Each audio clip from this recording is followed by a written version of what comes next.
ಶ್ರೀ ಗಣಪತಿ ಶಾರದಾ ಗುರುಭ್ಯೋ ನಮಃ. ಲೋಕ ಸಮಸ್ತ ಸುಖಿನೋ ಭವಂತು. ಶ್ರೋತೃಗಳಿಗೆ ಸ್ವಾಮಿ ದಯಾನಂದ ಸರಸ್ವತಿ ಇವರು ರಚಿಸಿರುವ ವೇದ ಭಾಷ್ಯಗಳ ಕನ್ನಡ ಭಾಷಾಂತರವನ್ನು ಆಧರಿಸಿ ಯಜುರ್ವೇದ ಮಂತ್ರಗಳ ಪರಿಚಯವನ್ನು ಮಾಡಿಕೊಳ್ಳುವ ಈ ನಮ್ಮ ಕಿರು ಪ್ರಯತ್ನಕ್ಕೆ ತಮಗೆ ಆದರದ ಸ್ವಾಗತ. ನಾವೀಗ 3ನೇ ಅಧ್ಯಾಯದ 23ನೆಯ ಮಂತ್ರವನ್ನು ಗಮನಿಸೋಣ.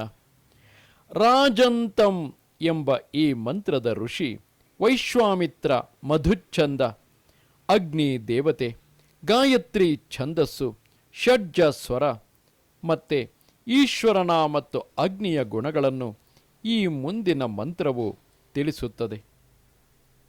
ರಾಜಂದ್ರಮಧ್ವರಾಣಾಂ ಭೂಪಾಮೃತಸ್ಯ ದೇದಿವಿಮ್ಮ ವರ್ಧಮಾನಭೂಸ್ವೇದಮೇ.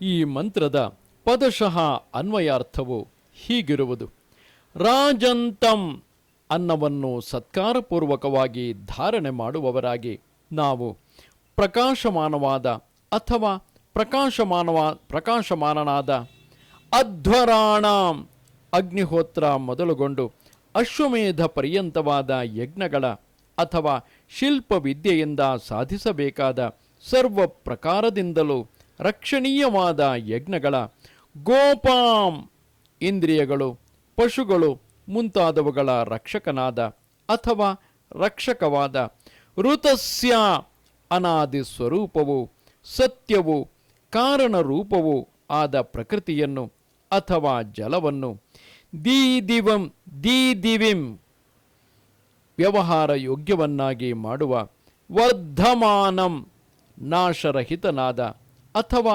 ನಾಶರಹಿತವಾದ, ಸ್ವೇ ತನ್ನದಾದ, ದಮೇ ಶಾಂತಿದಾಯಕವು, ಪರಮೋತ್ಕೃಷ್ಟವೂ ಹೊಂದಲು ಯೋಗ್ಯವೂ ಆದ ಮೋಕ್ಷರೂಪ ಪರಮಧಾಮದಲ್ಲಿ ಅಥವಾ ಶಾಂತರೂಪವಾದ ಈ ಸಂಸಾರ ಗ್ರಹದಲ್ಲಿ ಪ್ರಕಾಶಿಸುವ ಪರಮೇಶ್ವರನನ್ನು ಅಥವಾ ಅಗ್ನಿಯನ್ನು ನಾವು ಉಪಾಸನೆ ಮಾಡುತ್ತೇವೆ ಅಥವಾ ಸೇವಿಸುತ್ತೇವೆ.